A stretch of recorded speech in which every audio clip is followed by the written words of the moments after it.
जो भी आपके पास थ्योरी चेंज नहीं होती, बेसिक नॉलेज चेंज नहीं होती, इसलिए आप उसको एडवांस में पढ़ के जाएंगे। और जब रोज की डोज रोज मेंटेन करोगे तो बॉडी में करंट दौड़ेगा, और जब बॉडी में करंट दौड़ेगा तो बाकी को झटके लगेंगे, आपको नहीं।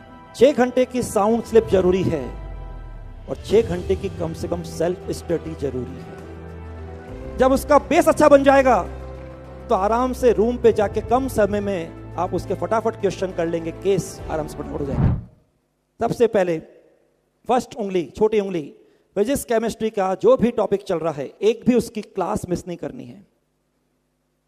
कोई भी टेस्ट आ जाए, कभी टेस्ट मिस नहीं करना है। हेल्थ का इतना ध्यान रखना है कि बीमार होने की फुर्सत नहीं, इसलिए एक बार भी बीमार नहीं होना है। इसलिए मैंने शुरू में आपको इस जीवन कंट्रोल की बात कर दी थी। और फिजिक्स केमिस्ट्री में कोई भी डाउट है तो डाउट को कभी कैरी नहीं करना है, इसको आगे तक लेके नहीं जाना है। क्लास के अंदर तरीके से या क्लास के बाहर जो सिस्टम का आपका केयरिंग सिस्टम है, उसमें रोज की डोज के हिसाब से उसको पूरा करना चाहिए। तो no test missing, no class missing, no doubt missing. बात समझ में आ गई? ठीक है।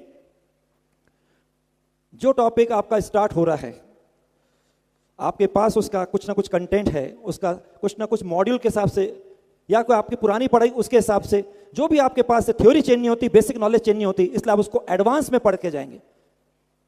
एडवांस में पढ़ेंगे तो पढ़ाई से रोमांस करेंगे। एडवांस में पढ़ेंगे तो क्लास में सर की गुड बुक में आ जाएंगे, सर को इंप्रेस करेंगे।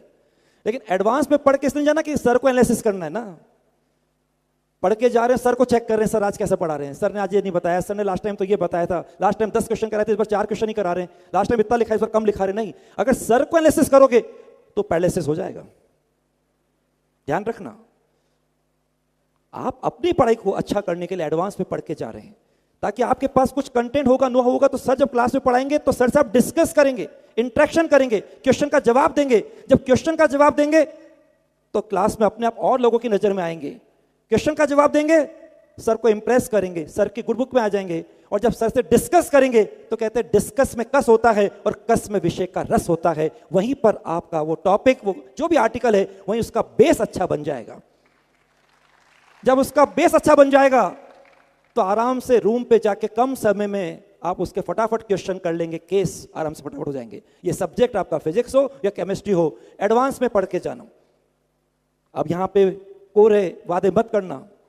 प्रॉमिस दूसरों से किया जाता है और कमिटमेंट खुद से किया जाता है। कितने लोग या दिल पर हाथ रखकर कहते हैं कि मैं कमिटमेंट करता हूं या करती हूं। फिजिक्स केमिस्ट्री में क्लास के हिसाब से हर टॉपिक को एडवांस में पढ़ के जाऊंगा, सर को चेक करने के लिए नहीं, खुद को एडवांस रखने के लिए, सर को इंप्रेस करने के लिए, बेस अच्छा बनाने के लिए। टाइम मैनेजमेंट क्या? टाइम प्रोड्यूसर बनने के लिए। बच्चों कहते हैं हर काम में टाइम मैनेजमेंट, हर एग्जाम में time management is life management. अरे आप तो टाइम प्रोड्यूसर बन जाएंगे, मुस्कुराइए future doctors, hello. Time producer बन जाएंगे, आपके पास टाइम एक्स्ट्रा हो जाएगा। आपका कम समय में घर पे जाके वो फिजिक्स का, केमिस्ट्री का टॉपिक यूं तैयार हो जाएगा। एक ग्लांस रिवीजन करेंगे और आराम से उन क्वेश्चन से, पढ़ाई से रोमांस करेंगे, आराम से क्वेश्चन को फटाफट उस दिन सॉल्व कर देंगे।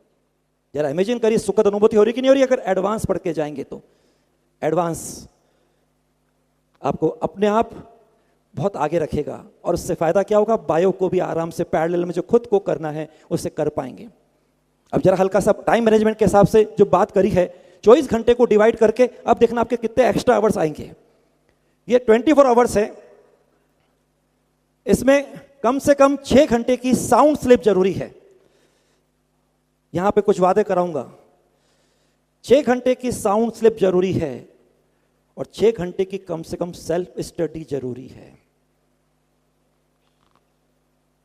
बिना सेल्फ स्टडी का कुछ मतलब नहीं। उस सेल्फ स्टडी में आपका एडवांस पढ़ना भी हो गया, उस सेल्फ स्टडी में आपका बायो को मैनेज करना भी हो गया, उस सेल्फ स्टडी में आपके फिजिक्स केमिस्ट्री टॉपिक जो हैं उनके उस दिन सेम डे आपका रोज की डोज रोज मेंटेन करना भी हो गया। और जब रोज की डोज रोज मेंटेन करोगे तो बॉडी में करंट दौड़ेगा, और जब बॉडी में करंट दौड़ेगा तो बाकी को झटके लगेंगे, आपको नहीं। अगर ये आपने एडवांस के हिसाब से जो मैंने बोला करा तो टाइम मैनेजमेंट जरा दिखेगा।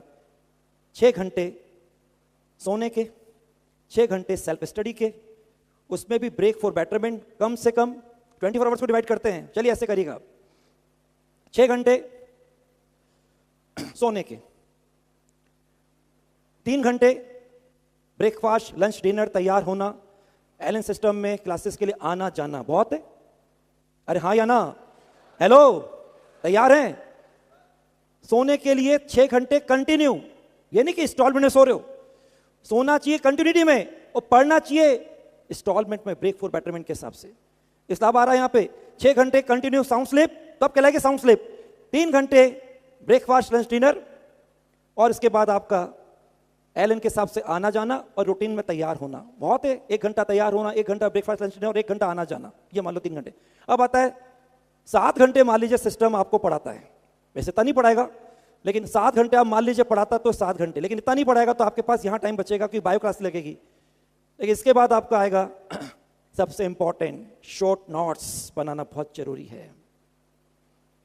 तो यहां पर आपके 6 घंटे के बाद 7 घंटे हो गए आपके सिस्टम के, और फिर मान लेते हैं अपन 3 घंटे, चलो 2 घंटे मानते हैं ब्रेक फॉर बेटरमेंट। 15-15 मिनट के अगर आप 8 ब्रेक लेते हैं तो 15 120, लेकिन उस ब्रेक का मतलब है क्वालिटी आवर्स की पढ़ाई। पढ़ाई हमेशा होनी चाहिए क्वालिटी आवर्स की, क्वांटिटी आवर्स की नहीं, और यह है smart study, break for betterment. तो रिवाइज कर देता हूं, 6 घंटे साउंड स्लीप, 3 घंटे routine activity breakfast lunch dinner आना जाना, 7 घंटे सिस्टम, उसके बाद 2 घंटे ब्रेक फॉर बेटरमेंट और 6 घंटे की सेल्फ स्टडी।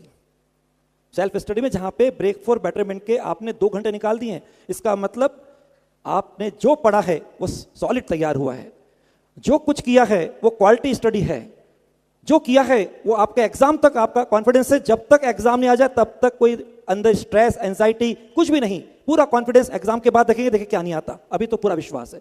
ऐसे आपको चलना है।